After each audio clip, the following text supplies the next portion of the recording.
Good morning, students. Good morning, ma'am. Good morning.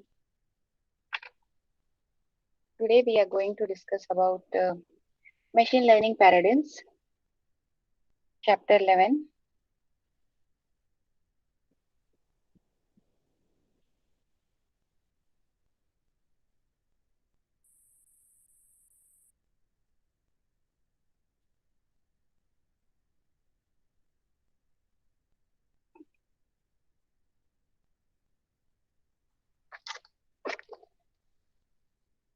So what do you mean by machine learning? Well, in order to uh, inculcate learning capability into the machine, a new kind of concept was devised, which was known as machine learning for computer systems. Earlier, it was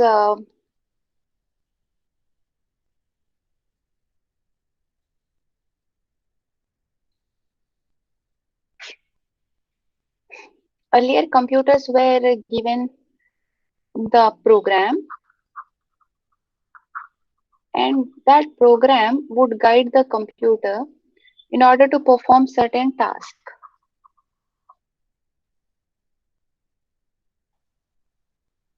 And then computers would do whatever is mentioned in the program. If program says to find the square root, it does so. Or if it is for any other operation like detection of uh, the existence of any disease, and that too uh, by following the rules or program logic step by step, what is to be done is specified to the computer, and the computer would execute the program line by line. That is programming. When we move ahead to a new uh, world where we have huge data in the form of big data, or we have problems uh, that cannot be directly addressed through programming uh, by writing the logic that would perform the task, such as face recognition.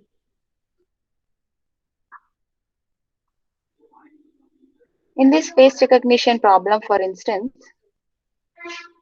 you cannot specify to computer where to find eyes and where to find nose and all that specific criteria and uh, measurements.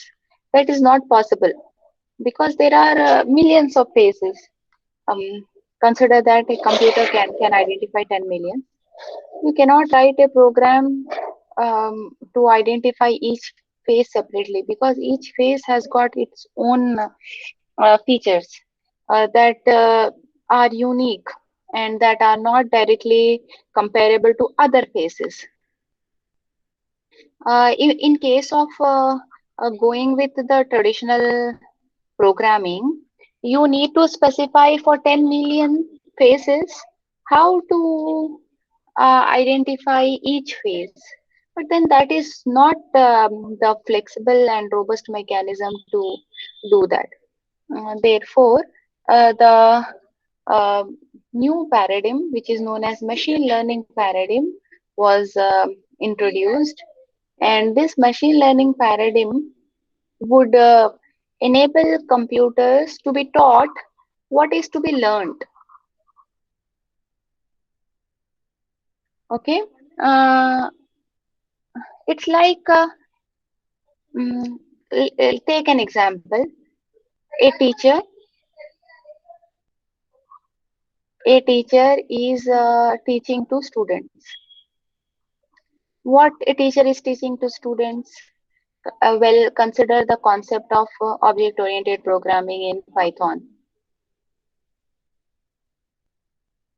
When teacher is teaching object-oriented programming in Python, this concept, this student would know whatever teacher has taught. Suppose a teacher would like students to know beyond what what has been taught. Uh, for that purpose, teacher not only have to teach the concept, also has to inculcate in the students self learning. If a student can learn by himself or herself, the teacher would specify the name of the topic and ask students to learn that topic thoroughly.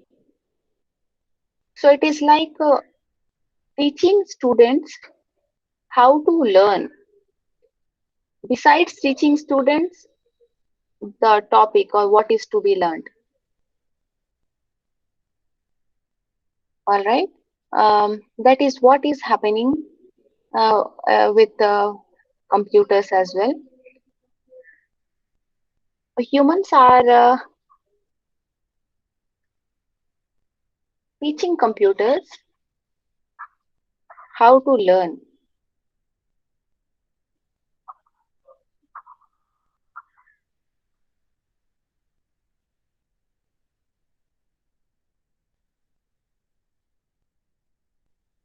So this is like instead of programming each and every point, every line of code, humans would teach computers to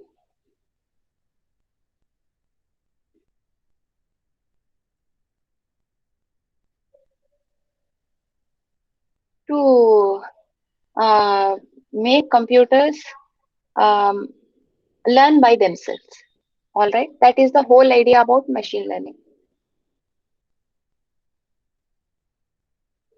Depending on the nature of outcome desired, machine learning algorithms can be classified into the following two categories. They are supervised learning and unsupervised learning. Supervised learning means uh, computer is assisted in learning. All right, there is a kind of assistance given to the systems in order to learn. Unsupervised learning, it is a learning mechanism where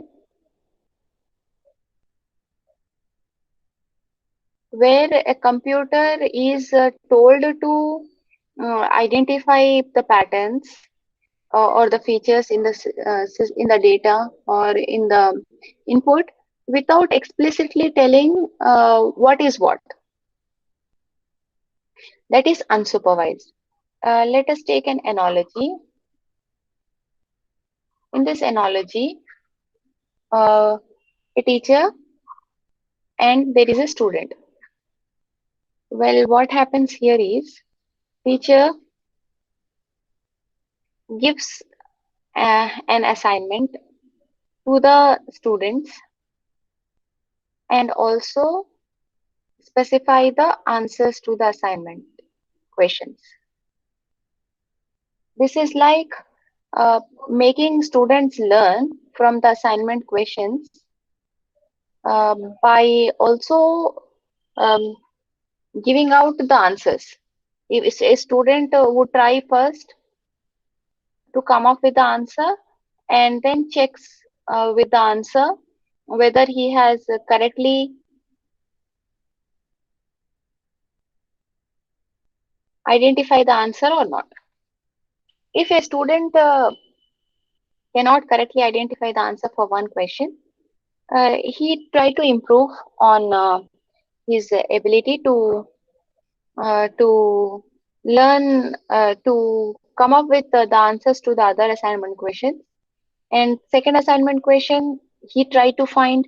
If he can't, he look at the answer given. This is the supervised learning mechanism.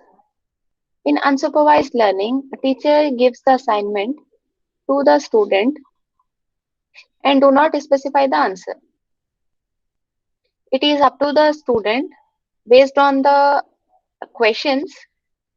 Student has to come up with the answers, and then this teacher would evaluate.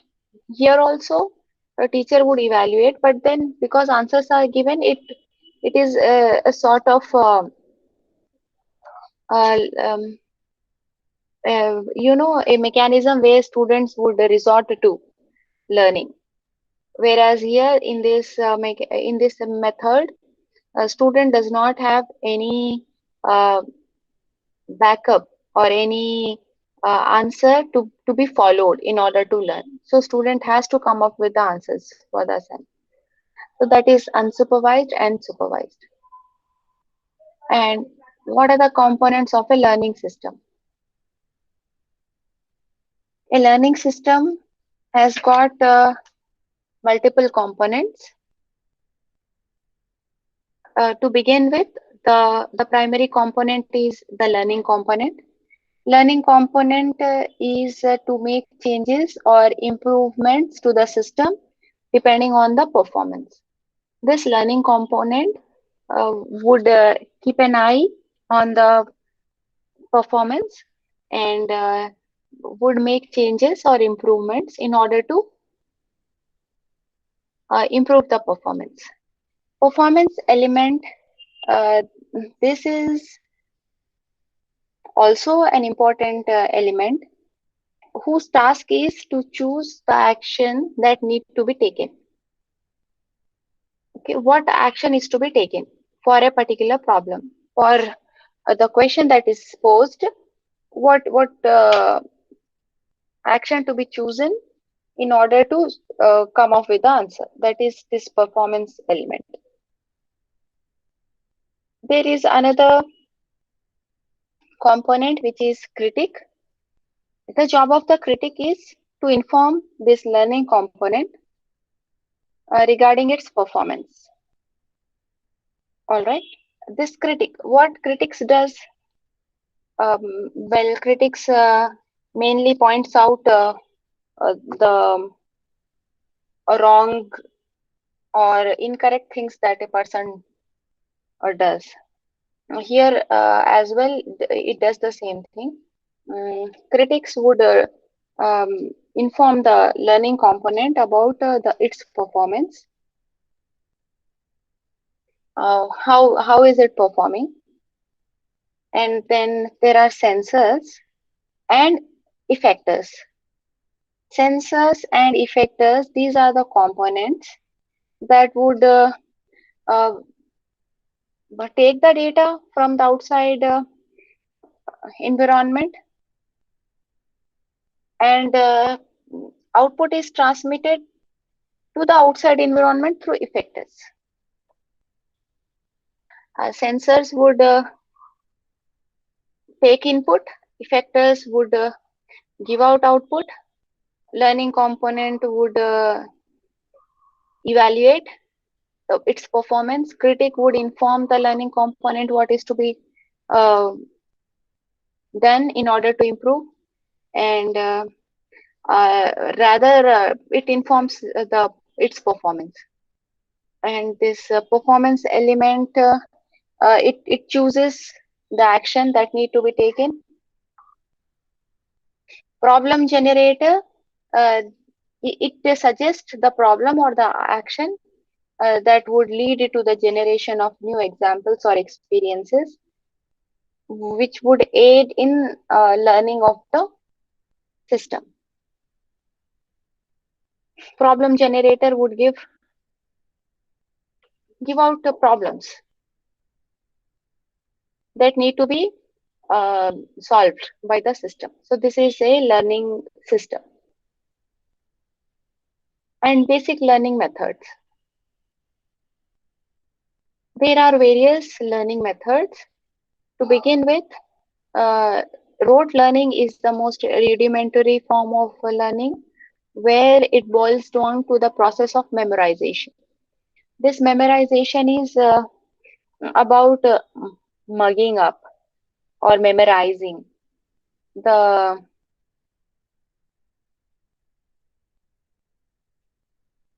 uh, concepts or the ideas or the solutions are memorized. That is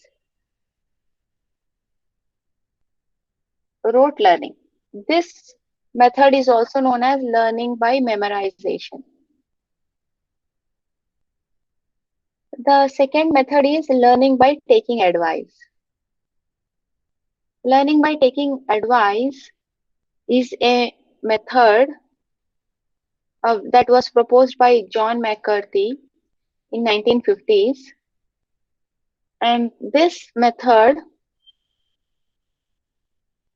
try to learn new concepts by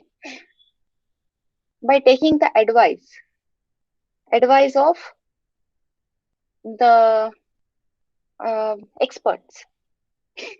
An expert could be a human expert or a expert component in the system. And here this involves the process of requesting by asking questions about knowing new things, then interpreting, understanding, operationalize uh, implies that whatever whatever suggestion has been given, whatever advice has been given, that need to be put into action. Integrate and evaluate. Integrate is to join or combine various components that work together, and evaluate is the uh,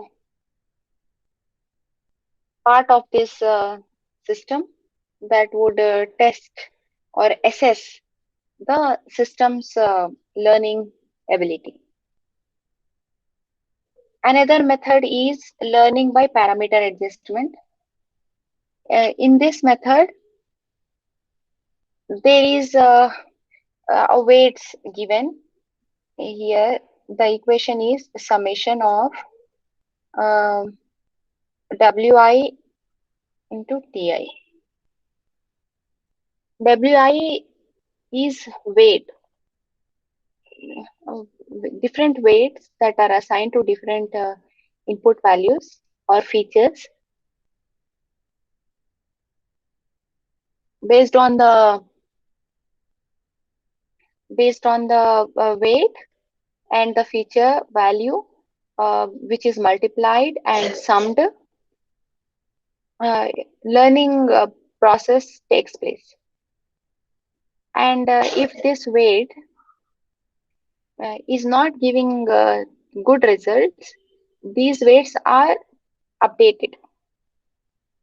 All right, and these are the features. Ti are the features. These features remain same. Weights are updated, and later the result is evaluated. Further, if there is no improvement, weights are changed again. This process continues. This is learning by parameter adjustment. These weights are known as parameters. Learning by macro operators. In this kind of learning, which is similar to rote learning, uh, eh, values are assigned to the parameters. In the third method, parameters are updated based on the outcome of the system, and that process continues until the system converges or there is no more improvement. But that would take more computational power and time. Therefore, macro operators would fix up values for certain parameters and performs the learning operation. Learning by analogy is another method which which enables a system to learn by giving out uh, examples. Analogy is like an example. For instance, to make you understand about supervised and unsupervised learning, this analogy was given. What is this analogy? How teacher and student interaction happens in mm, when teacher is willing to give a new topic to student for students learning purpose, new topic in the form of an assignment. So that is an analogy. Perhaps you would understand the concept later uh, through this analogy, and also you would recall through this analogy. Likewise, systems, AI systems are given different analogies in the form of a similar solution to a problem. If a problem is given, the system would look for a similar kind of problem with a solution. Problem plus solution. Later, for this new problem, because it is similar to the existing problem, existing solution could also be utilized in order to come up with the solution. So here, some little modifications could be made, and then uh, a solution would be formulated for this new problem. This is learning by analogy.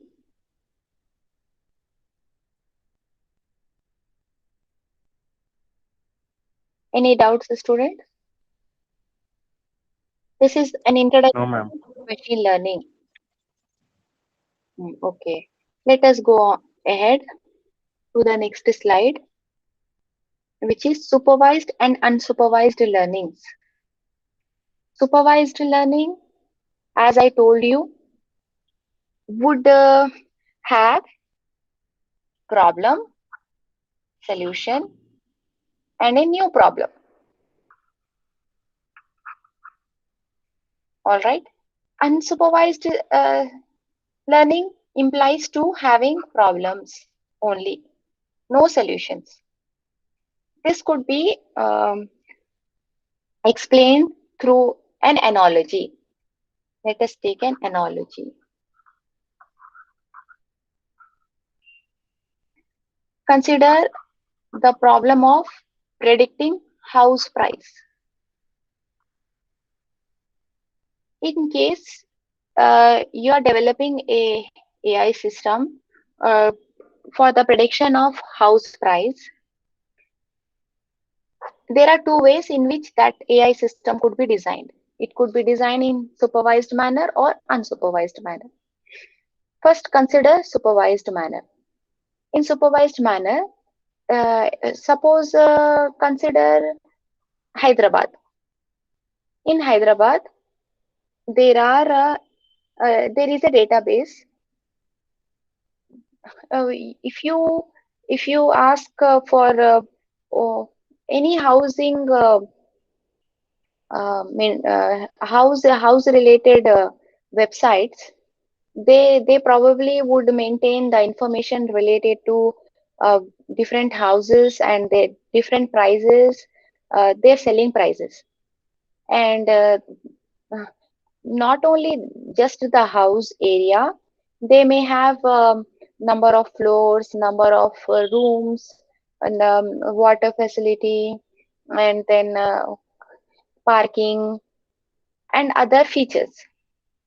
So you will have a data set of Hyderabad houses in which you have area of an house, area in the sense square yards or square meters, location, location in the sense where is it located.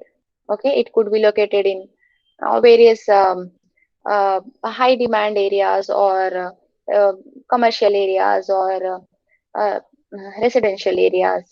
So location, area in square yards, then number of floors, number of rooms, number of uh, bedrooms, and um whether there is any centralized AC or and details about the uh, water water facility, whether it has tap water or not, and how many hours it gets the water. All these are known as features.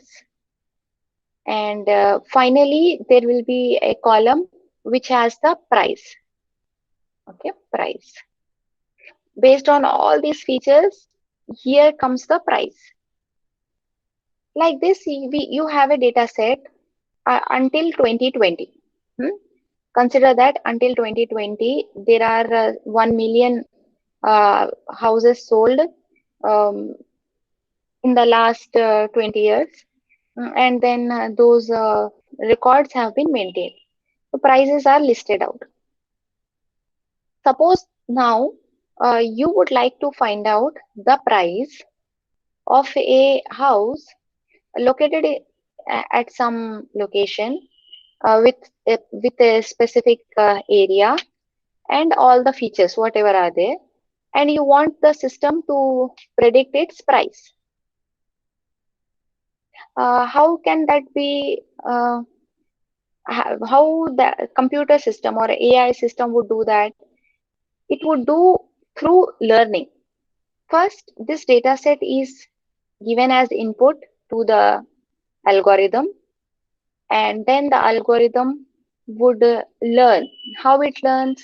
It learns through the features, and because it knows the price, it goes on trying to update its parameters until there is a match between what it is predicting and what is actual. This is actual price. And then system would also predict the price. Pre- uh, Prices are predicted and there are actual prices. Both are compared. If there is a difference um, of thousands or lakhs, then it is not predicting properly.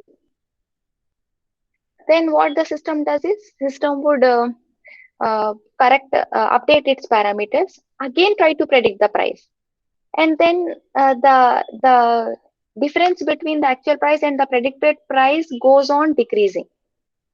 Okay, and then there would be a point where the difference between actual and predicted is just 1000 rupees or 5000 rupees, which is acceptable. At that time, we say that model has been trained, the system has learned. Okay, this is how supervised learning mechanism can um, be executed. This is the example, house price, prediction of house price. Why it is known as supervised? Because actual prices are given. That's why it is known as supervised. It is making the computer to learn how to predict the price of a house by giving the actual result, which is the actual price. Understand? Uh, Moving on to this unsupervised learning mechanism, the example could be uh, segregating customers based on their uh, shopping habits. In e-cart, or suppose any e-commerce website would want to segregate the customers, segregate its customers. So it also does not know what is actual segregation. Actual segregation is not known. It has to come up with the segregation based on certain parameters and features uh, which are um, dividing or segregating the customer in a proper manner. For that purpose, Unsupervised learning mechanism could be used. Suppose if a customer buy 1000 rupees goods every month, or another customer purchases 5000, or there is another customer who purchases 25,000. Perhaps by using uh, mm, how much amount is being spent by the customer in order to do shopping on this e-commerce site, they could be segregated, or they could be segregated based on the type of items that they are purchasing. If they are purchasing women clothing and women related accessories, perhaps they are female customers, so like that they could segregate.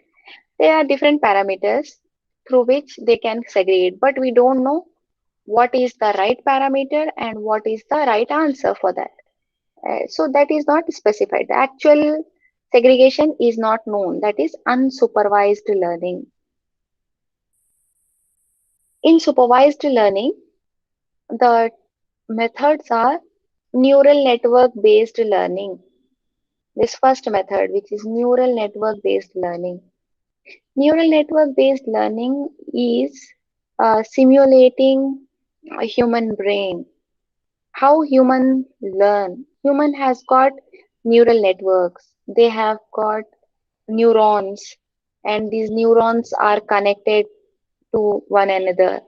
And this human brain comprises of trillions of neurons, and they are connected, and they are triggered based on certain chemical that is generated within the brain.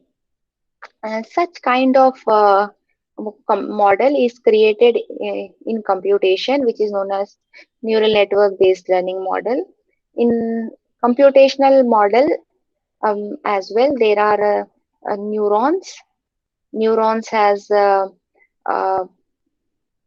weights, and neurons has bias, and neurons have connections, and uh, uh, there are there are computations performed, for example, summation operation and activation operation. These operations are performed in order to transform input into output. So that is in neural network based learning. Probability approximating correcting learning. This is proposed by Valiant in 1984.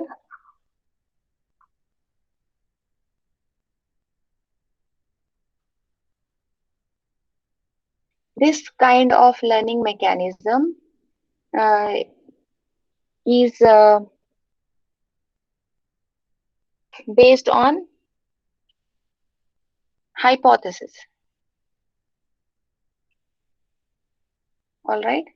Uh, Suppose we consider a hypothesis edge, then the accuracy of this hypothesis with respect to some function f, and then uh, incorrect hypothesis will be discovered relatively quickly because they are incorrect. And any hypothesis that is consistent with the large training set is unlikely to be wrong. These are the two arguments based on which the learning mm, takes place in this method. There is a hypothesis H, there is a function f, and it is argued that a wrong hypothesis is discovered quickly. If something you get quickly, then it is perhaps not right. And if a if learning is happening on large data set,